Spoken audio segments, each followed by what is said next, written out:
Buenos días, compañeros. Les presentamos el tema acerca de las ofrendas con simbolismo en la muerte, aludidas al regreso de las almas de nuestros familiares. Presentamos a continuación mis compañeros de investigación. Hola, mucho gusto. Mi nombre es Jacqueline Velasco Méndez. Buen día, yo soy Kelly Díaz. Hola, yo soy Germán Mauricio Alonso Martínez. Hola, soy Alondra López Salas. Hola, soy Liliana Sánchez Hernández. Hola, soy Wendy Anadalaya Polinar Salazar. Hola, yo soy Jennifer Gómez González. Hola, soy Edgar Alejandro Becerra Monroy. Hola, me presento, yo soy Ana Paulina Arias Arteaga.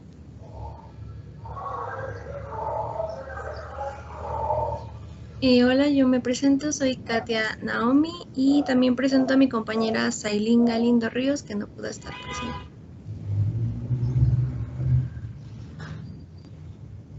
Soy Diego Jesús Mejía. Nosotros somos del equipo y esperamos que disfruten este documental y que sea de su agrado.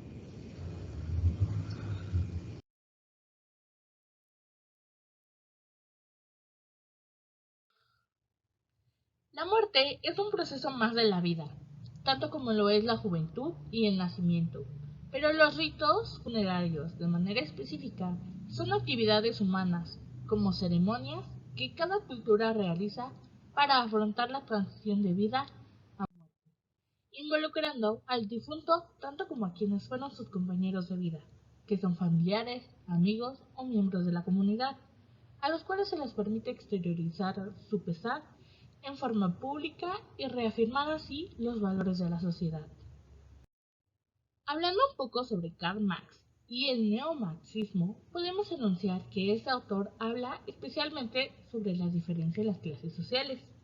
La conciencia de diferencia es algo de lo que también se nos habla, y nos indica que debemos ver el contraste entre los demás y nosotros, ya que eso es normal.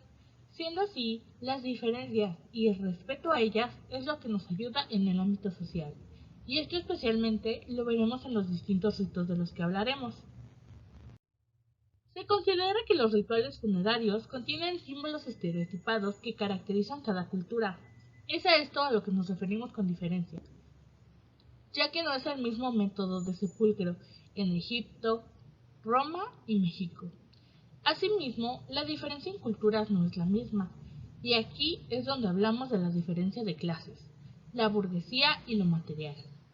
Sabemos que la sociedad está dividida en clases sociales, desde que existió, dándonos un líder en la época prehispánica, pero así como son reconocidos en la vida diaria, también lo son después de la muerte. Algunos ejemplos de ello son Egipto. La momificación es bastante conocida en nuestros días como un método de sepulcro cuyo objetivo, según la creencia, era renacer luego de la muerte, como ocurre en el mito de Osiris. Sin embargo, aunque la momificación era igualitaria, el lugar donde se les daba sepulcro era diferente según la persona, ya que no era lo mismo enterrar a un faraón que a un sirviente. Las mastabas fueron las primeras tumbas reales para miembros de clase alta, pero el faraón de manera específica debía descansar en las pirámides, los monumentos funerarios por excelencia, requeridos para convertir a los faraones en Dios. Nuestro siguiente ejemplo es en México. Por otro lado, y de manera un poco más simplificada, ofrecía la cremación para las personas normales, mientras que el entierro estaba destinado solo para los altos funcionarios y soberanos. Para ambos, el objetivo era la búsqueda de la vida eterna. Finalmente hablamos de Roma, un lugar donde el objetivo era la continuidad de la vida, ofreciendo el entierro como deber sagrado para todas las personas. Sin embargo, tenemos la cremación como destino para las nobles familias, dando a ambos monedas sobre los ojos como pago para el barquero que los llevaría al mundo de los muertos o el reino de Plutón, el último lugar de descanso para las almas. Si hablamos de lo más destacable de Rousseau, podemos ver cómo a partir de la observación propia de la sociedad, que en ese entonces estaba constituida por masas sometidas a una figura autoritaria como lo es el rey, este discute acerca del vínculo que existe entre el soberano y los súbditos. Así es como podemos dar con esta cita. El hombre ha nacido libre, y sin embargo, por todas partes se encuentra encadenado. En esta se descarta que el vínculo se halle en la fuerza o en la sumisión, sino que, por el contrario, el hombre renuncia voluntariamente a un estado de inocencia natural, para así someterse a las reglas de la sociedad, y a cambio obtiene beneficios mayores inherentes al intercambio social. Aunque está más orientado a lo político, podemos ver una relación. Como se mencionaba anteriormente, al someterse a la sociedad obtiene algunos beneficios. Uno de ellos, como intercambio social, son las tradiciones o rituales, siendo parte así de las masas. Estos rituales en su mayoría son socialmente aceptados y celebrados. Un claro ejemplo de ello es el celebrar el regreso de los muertos. Y aunque para algunas partes del mundo es una tradición un tanto extraña, para nosotros no lo es, ya que para nuestra cultura la muerte no es un fin, sino es el comienzo de un viaje.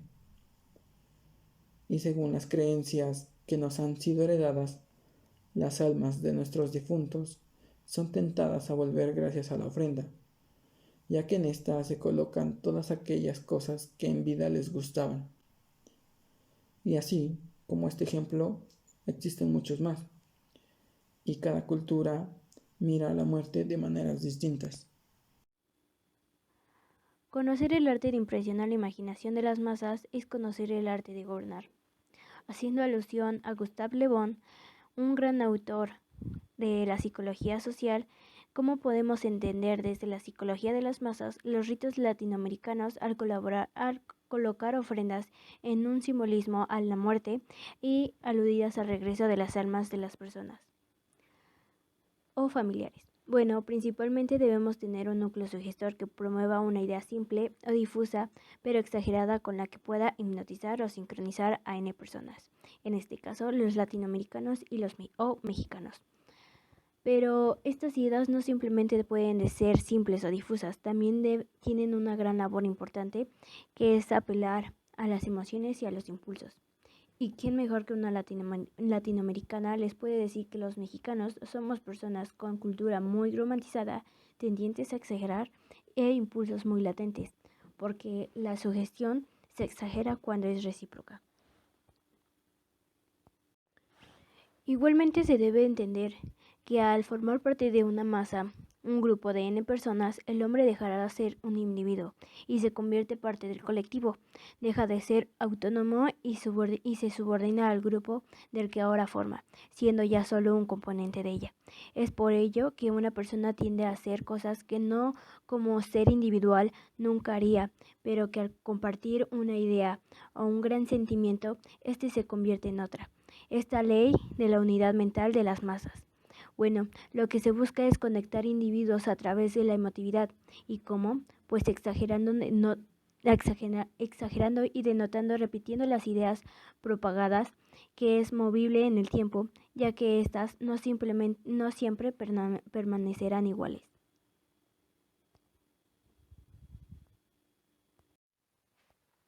Conociendo que las tradiciones guían al mundo, como él lo citó, solo modifican la forma exterior que da a la sociedad la ilusión de romper con el pasado.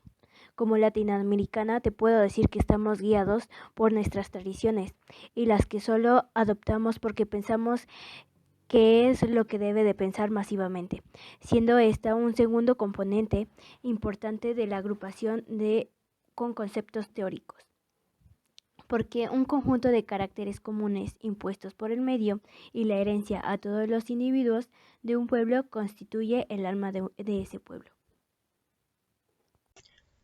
El autor George Evermead nos destaca aspectos importantes que podría darnos posibles respuestas acerca de por qué el rito, el por qué el ser humano tiene esa necesidad de comunicación y por qué es tan importante la cultura en su día a día. El primero es que el ser humano tiene una gran fuente de referencias para guiarle.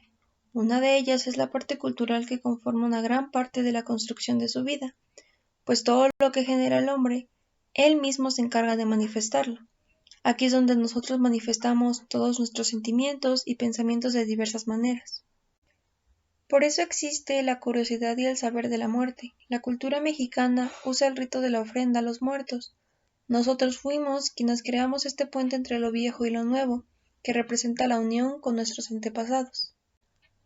Nosotros interiorizamos estos patrones culturales. El poner el altar nos ha sido enseñado por nuestros padres, y ellos lo aprendieron de sus padres teniendo así una cadena hasta los inicios del rito, mismo que nos da la creencia, nos consuela y nos confronta con la muerte de aquellos que fueron nuestros seres queridos.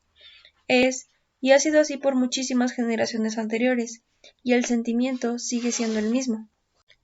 Segundo, cuando hablamos del ser humano como individuo, se sabe que tiene autoconciencia, y como bien el autor lo menciona, le permite ser objeto para sí mismo, porque lo que transmitimos es estimulante para la persona que lo recibe como para nosotros. Aquí es donde se convierte en un conjunto de símbolos significantes.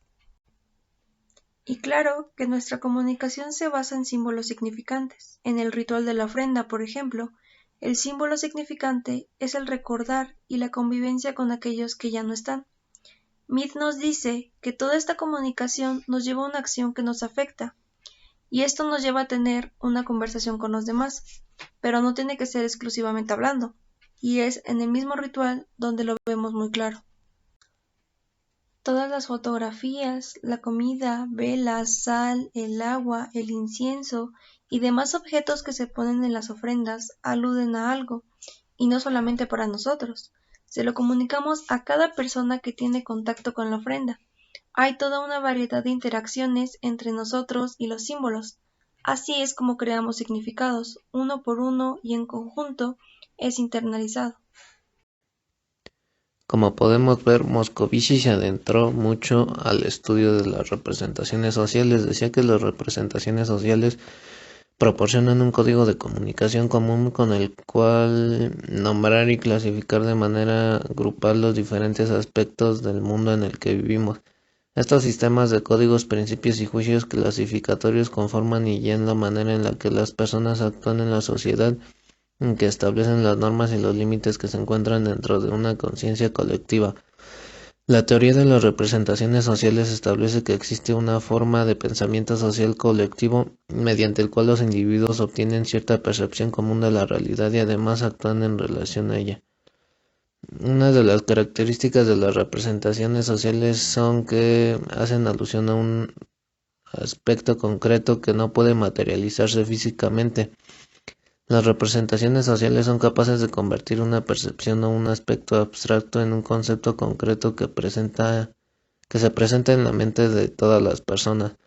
Un ejemplo pueden ser los estereotipos, los cuales a partir de una percepción establecen una sentencia o resolución de manera universal, y también en otro aspecto de lo público en un sentido colectivo espiritual separados físicamente, pero que comparten creencias y emociones.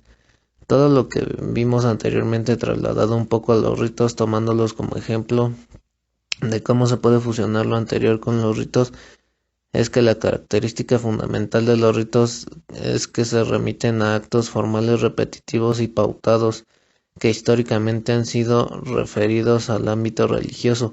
Un ejemplo muy puntual es que en México,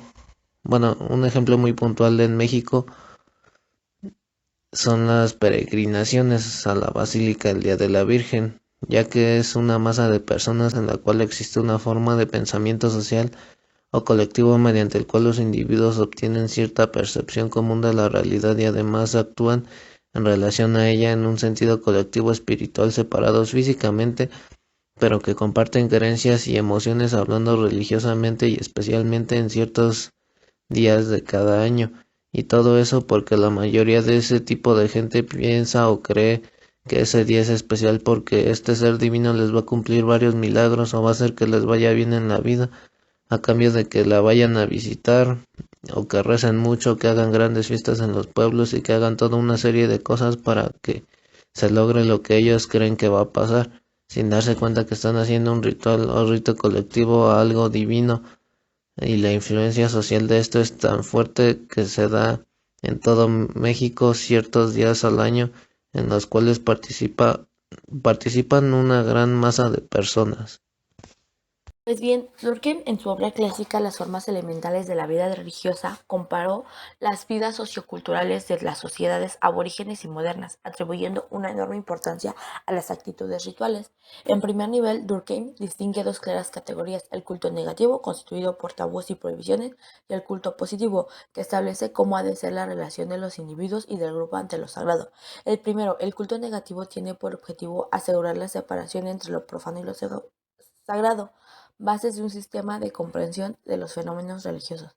Todas las creencias religiosas conocidas, sean simples o complejas, presentan una idéntica característica en común: suponen una clasificación de las cosas reales o ideales que se presentan los hombres en dos géneros opuestos, designados generalmente por dos términos delimitados que las palabras profano y sagrado traducen bastante bien. Así, el culto negativo deja en claro cuáles son los campos de actuación de lo sagrado y lo profano, evitando toda mezcla limpia o peligrosa. Para ello sirve de tabúes, prohibiciones y separación de espacios físicos, el templo versus el poblado como dos mundos absolutamente separados. Por otro lado, el culto positivo tiene una motivación diferente. Se encarga de regular la relación de los individuos como tales y como parte de lo colectivo. Es aquí donde el ritual adquiere su verdadera importancia, pues mediante ritos es como el individuo rompe la frontera de lo profano y lo sagrado, acercándose a sus divinidades. Aquí es donde Durkheim plantea diferentes tipos de rituales. Por un lado estarían los ritos ascéticos, que van desde las simples privaciones del alimento y compañía humana a las mutilaciones corporales extremas. De alguna forma, estos ritos ascéticos están relacionados con otro tipo. Los ritos sacrificiales son los sacrificios de toda vida, que constituyen un acto de renuncia, por un lado, pero por otro también entregan una ofrenda y comunión.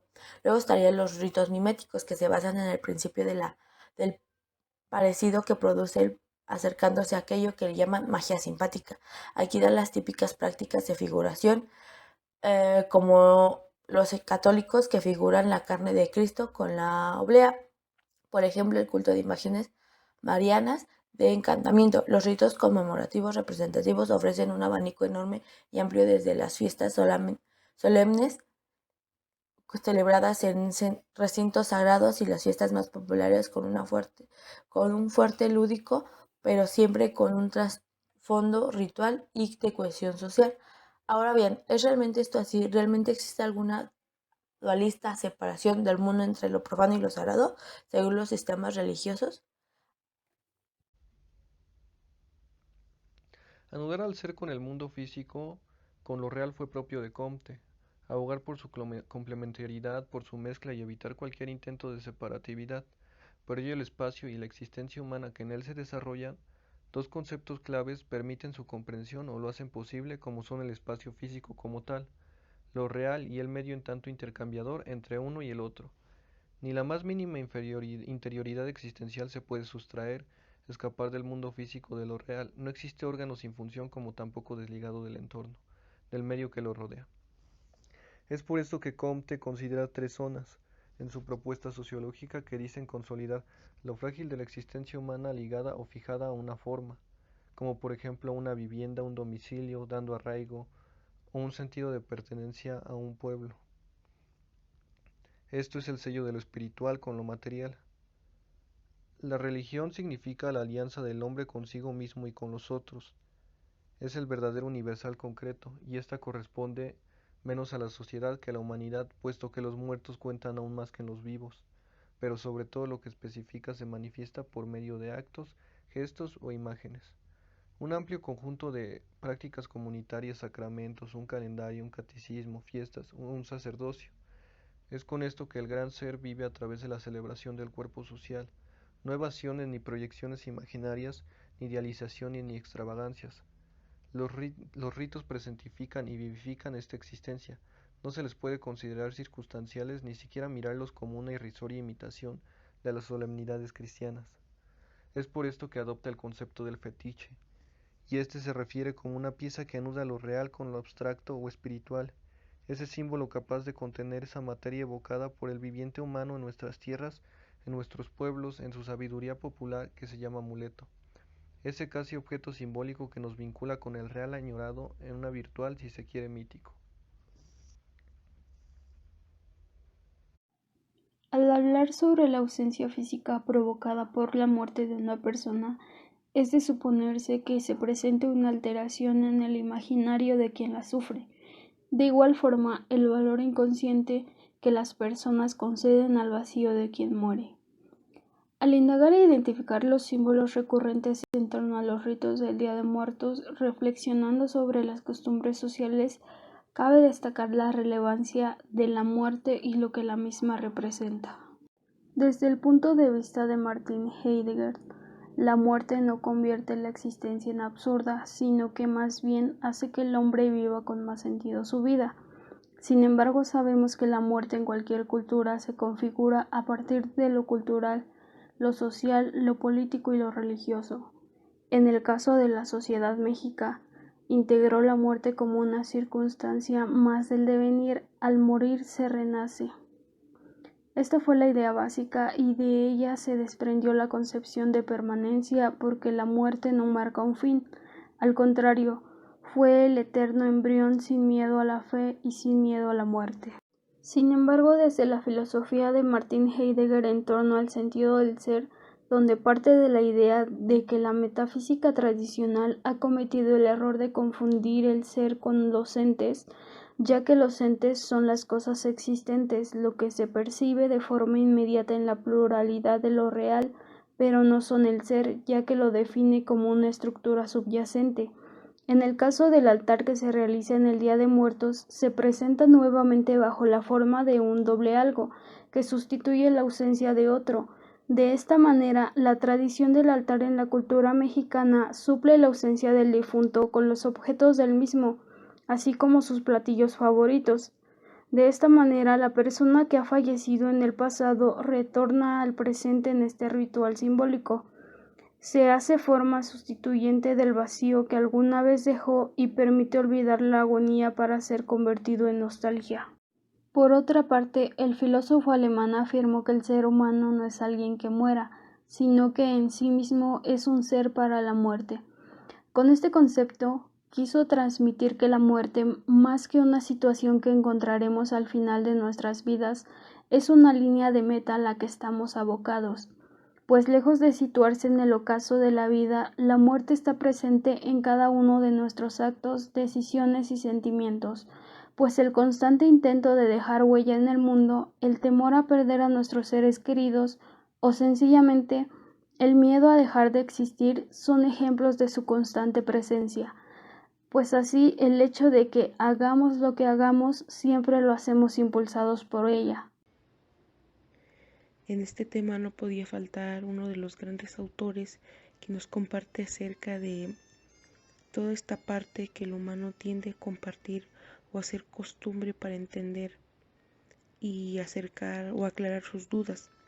Se trata de Carl Jung y hoy vamos a relacionarlo con este tema de los ritos o la ofrenda como un rito que se ofrece a aquellas almas que ya no se encuentran en este mundo. Primero quiero empezar con una frase que él nos dejó y decía que intentar evadir la muerte es una forma de alejarse de la vida, una huida de su propósito natural. ¿Esto qué quiere decir? Que consideraba que la muerte es como una meta y evitarla sería evadir el propósito natural. También nos compartía algo llamado inconsciente colectivo y nos decía que no se desarrollaba de manera individual, sino que era heredado. Aquí podemos ver cómo en la costumbre mexicana nos han inculcado que la ofrenda es una tradición y que debemos colocarla cada año, 2 de noviembre, porque es un encuentro que podríamos nosotros tener con aquellas personas o sobre todo con el alma de nuestros seres queridos, de las personas que estuvieron con nosotros y pues darle o hacer este tipo de rito es convivir, es entrar en esa conexión con otras personas, sobre todo para simbolizar, es lo que nos dice Jung.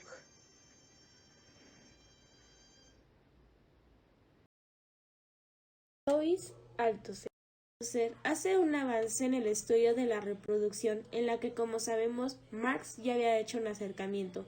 Pero para Althusser no solo bastaba la distinción entre clase, acude también a la teoría marxista del Estado, en el que mencionaba que al ser el Estado un agente represor necesita de varios instrumentos, como lo son la religión, la escuela, la familia, lo político, medios de comunicación, etc. Los mencionados anteriormente ayudan al Estado a tener un control sobre el individuo y asimismo que el ser humano pueda tomar decisiones en base a estas ideologías. La Iglesia era el aparato ideológico más fuerte, pero con el paso de los años ha ido perdiendo fuerzas. La escuela es lo que ahora más fuerza tiene, porque toma en su cargo a niños en los que les inculcan habilidades recubiertas por la ideología dominante. Son como esponjitas que se les enseña y se les inculcan ciertas ideas que es una línea que se debe seguir a lo largo de la vida.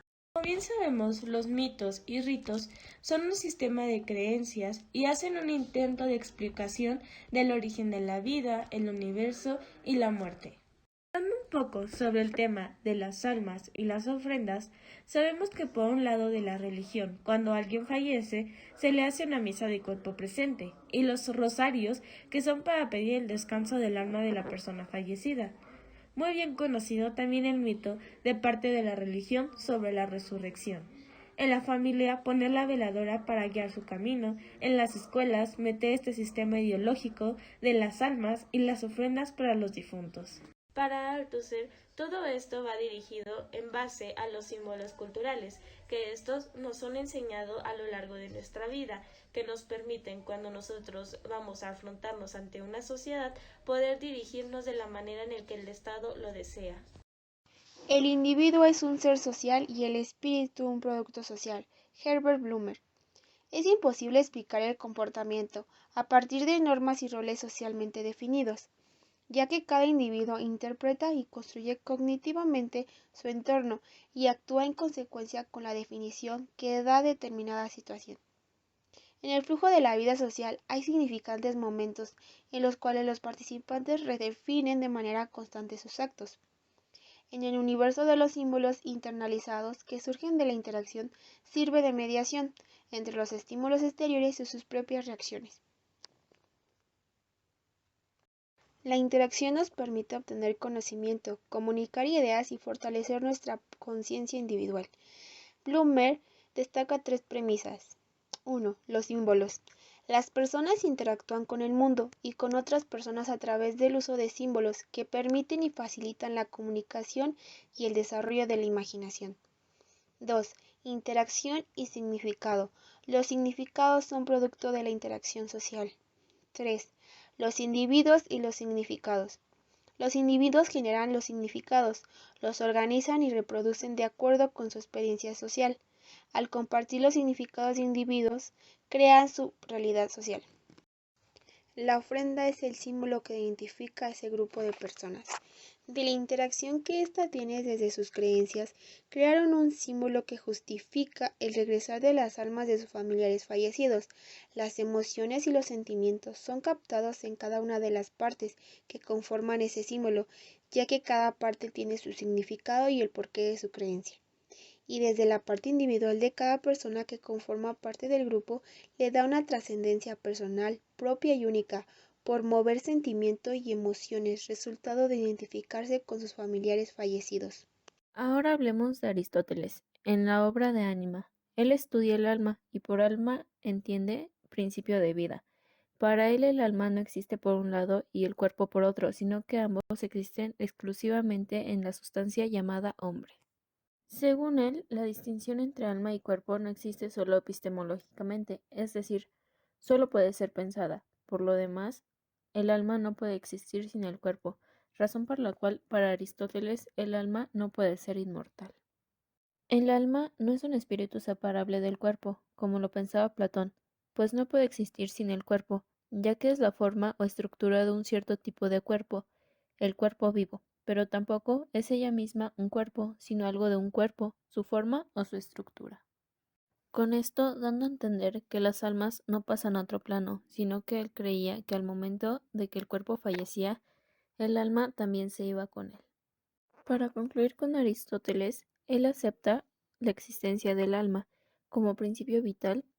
Todos los seres vivos, por el hecho de serlo, están dotados de alma, tanto vegetales como animales. Pero esto no quiere decir que él piense que cuando el cuerpo muere, el alma se desprende para pasar a otro plano, sino, como ya se dijo, él cree que al momento en el que el cuerpo fallece, el alma también. Y es así como terminamos esta elaboración del documental. Agradecer la participación de todos los compañeros por aportar un punto de vista de cada autor sobre este tema, que es el rito de las ofrendas simbólicas de la muerte, aludido al regreso de las almas. Muchas gracias por su participación.